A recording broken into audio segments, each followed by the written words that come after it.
प्रयागराज में एक सेठ जी थे, सत्य घटना है। उनके कोई संतान नहीं थी, तो उन्होंने एक मंदिर बनवाया कुंज बिहारी लाल जी का। तो कुंज बिहारी जी को ही अपना बेटा मानते थे, कुंजो बेटा कहते थे। एक दिन गांव के सब लोगों ने कहा, बोले सेठ जी आपकी इतनी बड़ी संपत्ति है, आधार जाओगे तो इस संपत्ति को कौन संभालेगा, एक बालक गोद ले लीजिए। तो सेठ जी कहते क्यों, तुम्हारी संपत्ति कौन संभालेगा? बोले हमारे तो बालक हैं। बोले मेरा भी बेटा है कुंज बिहारी, ये संभालेगा सब। गांव के लोग सब हंसने लग गए, बोले ये कुंज बिहारी क्या संभालेंगे।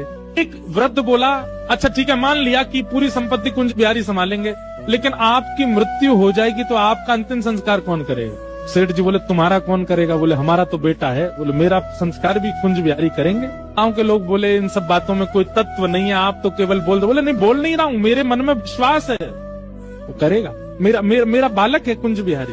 अब ये तो मानते थे ठाकुर जी को बेटा, पर ठाकुर जी इनको पिता मानते हैं कि नहीं, इस बात का प्रमाण हुआ जब उनकी मृत्यु हुई।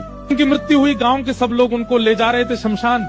छोटे छोटे बालक, असंख्य बालक आकर के रोने लगे। सेठ जी चले गए, हमको दूध पिलाते थे, चांदी के गिलास में हमको दूध पिलाते थे, हमको टॉफी खिलाते थे, हमको इमली खिलाते थे। सब बालक रो रहे थे। गांव के लोग बोले अरे देखो सेठ जी के बालक नहीं थे ना, गांव के सब बालक, दूर दूर के गांव के बालकों से प्रेम कर, देखो कितने सारे बालक आ गए। सब में चर्चा हुई, बोले इनका संस्कार कौन करेगा। अभी एक बालक बहुत जोर जोर से रो रहा था, तो गांव के लोग बोले ये बहुत रो रहा है, ये बार बार सेठ जी का अंगूठा पकड़ करके कह रहा मुझे भोजन कौन कराएगा, मुझे कौन सुलाएगा, इसी से करवा दो। इस बालक को अग्नि दी और परिक्रमा करवा के अग्नि करवा दी। और अग्नि के बाद में नियम है, स्नान करना पड़ता है नदी में।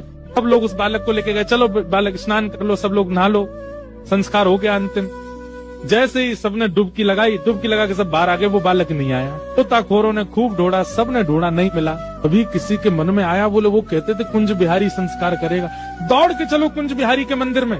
दौड़ करके सब लोग गए तो क्या देखा, श्री कुंज बिहारी लाल खड़े हैं और उनके सर्वांगीण वस्त्र जो हैं उनसे यमुना जी का जल चुचा रहा है, मानो गोता लगा करके आए। सत्य घटना ठाकुर जी ने प्रस्तुत कर दिया कि वो उनको अपना पिता मानते हैं।